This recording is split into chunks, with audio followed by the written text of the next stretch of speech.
Item ಯಾವುದೇ ಇರಲಿ try ಮಾಡಿ ಆಚಿ ಚಿಕನ್ ಮಸಾಲಾ. ದಾವಣಗೆರೆ ದಕ್ಷಿಣ ವಿಧಾನಸಭಾ ಕ್ಷೇತ್ರದ ಉಪ ಚುನಾವಣಾ ಕಣ ಈಗ ರಂಗೇರಿದೆ. ಗೆಲುವಿಗಾಗಿ ಕೈ ಕಮಲ ಪಡೆಗಳ ನಡುವೆ ಜಿದ್ದಾಜಿದ್ದಿ ಶುರುವಾಗಿದ್ದು ಬೆಳ್ಳಂಬೆಳಗ್ಗೆಯೇ ಅಭ್ಯರ್ಥಿಗಳು ಮತ ಬೇಟೆಗೆ ಇಳಿದಿದ್ದಾರೆ. ಇನ್ನು ನಾಮಪತ್ರ ವಾಪಸ್ ಪಡೆಯಲ್ಲ ಅಂತ ಕಾಂಗ್ರೆಸ್ ಬಂಡಾಯ ಅಭ್ಯರ್ಥಿ ಸಿಡಿದೆದ್ದು ನಿಂತಿದ್ದಾರೆ. ಈ ಬಗ್ಗೆ ಒಂದು ವರದಿ ಇಲ್ಲಿದೆ ನೋಡಿ.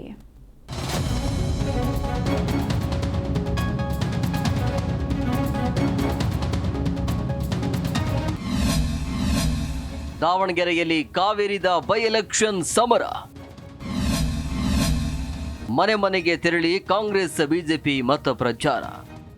ದಾವಣಗೆರೆ ದಕ್ಷಿಣ ವಿಧಾನಸಭಾ ಕ್ಷೇತ್ರ ಉಪಕದನ ರಂಗೇರುತ್ತಿದೆ. ಇನ್ನೇನು ಕೆಲವೇ ದಿನಗಳು ಮಾತ್ರ ಬಾಕಿ ಇದ್ದು ಉಭಯ ಪಕ್ಷದ ಅಭ್ಯರ್ಥಿಗಳು ಬಿರುಸಿನ ಪ್ರಚಾರ ನಡೆಸಿದ್ರು. ಬೆಳಗ್ಗೆಯಿಂದಲೇ ಬಿಜೆಪಿ ಅಭ್ಯರ್ಥಿ ಚುನಾವಣಾ ಪ್ರಚಾರಕ್ಕೆ ಧುಮುಕಿದ್ರು. ಅನ್ನಕೊಂಡ ಬಸವೇಶ್ವರ ದೇವಸ್ಥಾನದಿಂದ ಆರಂಭಿಸಿ ಮಟ್ಟಿಕಲ್ಲು ಬಸಾಪುರದಲ್ಲಿ ಅದ್ದೂರಿ ಪ್ರಚಾರ ನಡೆಸಿದ್ರು. ಈ ವೇಳೆ ಗ್ರಾಮಸ್ಥರು ಬಿಜೆಪಿ ಅಭ್ಯರ್ಥಿ ಶ್ರೀನಿವಾಸ ದಾಸ ಕರಿಯಪ್ಪನವರು ಅದ್ದೂರಿಯಾಗಿ ಸ್ವಾಗತಿಸಿ ಶುಭ ಕೋರಿದ್ರು.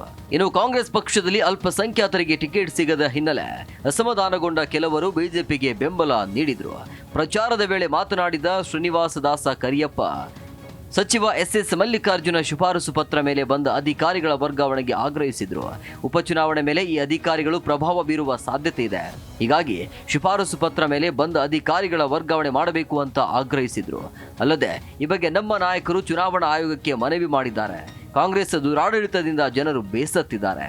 ಈ ಬಾರಿ ಮುಸ್ಲಿಂ ಸಮುದಾಯದವರು ಬಿಜೆಪಿಗೆ ಮತ ಹಾಕ್ತಾರೆ ಅಂತ ಹೇಳಿದರು. ಪಕ್ಷದ ದಾವಣಗೆರೆ ದಕ್ಷಿಣ ಕ್ಷೇತ್ರದ ಪ್ರಮುಖರನ್ನು ಮತ್ತು ಎಲ್ಲ ಮುಖಂಡರನ್ನು ಕರ್ಕೊಂಡು ಹೋಗಿದ್ವಿ. ಒಂದು ಒಳ್ಳೆಯ ವಾತಾವರಣ ನಿರ್ಮಾಣವಾಗಿದೆ. ಕಾಂಗ್ರೆಸ್ನ ದುರಾಡಳಿತ ಸರ್ಕಾರದ ವಿರುದ್ಧ ಮತ ನಾವು ಮಾಡೇ ಮಾಡ್ತೀವಿ. ಭಾರತೀಯ ಜನತಾ ಪಾರ್ಟಿ ಈ ಬಾರಿ ದಾವಣಗೆರೆ ದಕ್ಷಿಣದಲ್ಲಿ ಗೆಲ್ಲಿಸ್ತೀವಿ ಅಂತ ಹೇಳಿ ಪ್ರತಿಯೊಬ್ಬರು ಮತದಾರರು ನನಗೆ ಮಾತು ಕೊಟ್ಟಿದ್ದಾರೆ. ಎಷ್ಟು ಉತ್ಸಾಹ ಇತ್ತು ಅಂತ ಹೇಳಿದರೆ ನಿನ್ನೆ ಅವರೇ ಮನೆಗೆ ಕರ್ಕೊಂಡೋಗಿ ನಮ್ಮನ್ನು ಕುಂದಿರಿಸಿ ಸನ್ಮಾನ ಮಾಡಿ ಹಾಲನ್ನು ಕೊಟ್ಟು ಅವರೇ ಹಾಲ್ ಮೇಲೆ ಕೈ ಇಟ್ಟು ಹೇಳಿದರು ಈ ಬಾರಿ BJP ಅಂತ ಹೇಳಿ. ಒಂದು ಒಳ್ಳೆಯ ಅವಕಾಶ ಇದೆ, ಒಂದು ಒಳ್ಳೆಯ ವಾತಾವರಣ ಇದೆ. ಕಾಂಗ್ರೆಸ್ ಸರ್ಕಾರದ ವಿರುದ್ಧ ಇವತ್ತು ಜನ ರೋಷಿ ಹೋಗಿದ್ದಾರೆ. ಇನ್ನು ಕಾಂಗ್ರೆಸ್ ಅಭ್ಯರ್ಥಿ ಸಮರ್ಥ್ ಕೂಡ ಬೆಳಗ್ಗೆಯಿಂದಲೇ ಚುನಾವಣಾ ಪ್ರಚಾರ ನಡೆಸಿದ್ರು. ಮಹಾನಗರ ಪಾಲಿಕೆ ವ್ಯಾಪ್ತಿಯ SPS ನಗರ ಸೇರಿದಂತೆ ಹಲವೆಡೆ ಮನೆ ಮನೆಗೆ ತೆರಳಿ ಕ್ಯಾಂಪೇನ್ ಮಾಡಿದ್ರು. ಈ ಬಾರಿಯೂ ಕಾಂಗ್ರೆಸ್ಗೆ ಮತ ಹಾಕುವಂತೆ ಮನವಿ ಮಾಡಿದ್ರು. ಈ ಮಧ್ಯೆ ಕಾಂಗ್ರೆಸ್ ಬಂಡಾಯ ಅಭ್ಯರ್ಥಿಯಾಗಿ ಕಣಕ್ಕಿಳಿದಿರುವ ಸಾದಿಕ್ ಪೈಲ್ವಾನ್, ನಾನು ಯಾವುದೇ ಕಾರಣಕ್ಕೂ ನಾಮಪತ್ರ ಹಿಂಪಡೆಯಲ್ಲ.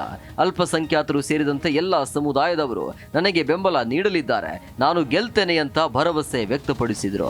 ಖಂಡಿತವಾಗೂ ಅವ್ರ ಮೇಲೆ ಮಾನಷ್ಟ ಮೊಕದ್ದಮೆ ಹೂಡಬೇಕು.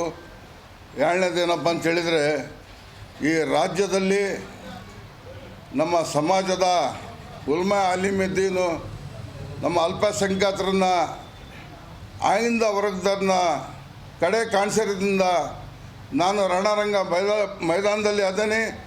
ಯಾವ ಕಾರಣಕ್ಕೂ ಯಾವ ಕ್ಷಣಕ್ಕೂ ನಾನು ಹಿಂದಕ್ಕೆ ಪಡೆಯೋದಿಲ್ಲ. ನಿಮ್ಮ ಮೂಲಕ ನಾನು ಹೇಳೋಕ್ಕೆ ಇಷ್ಟಪಡ್ತೀನಿ.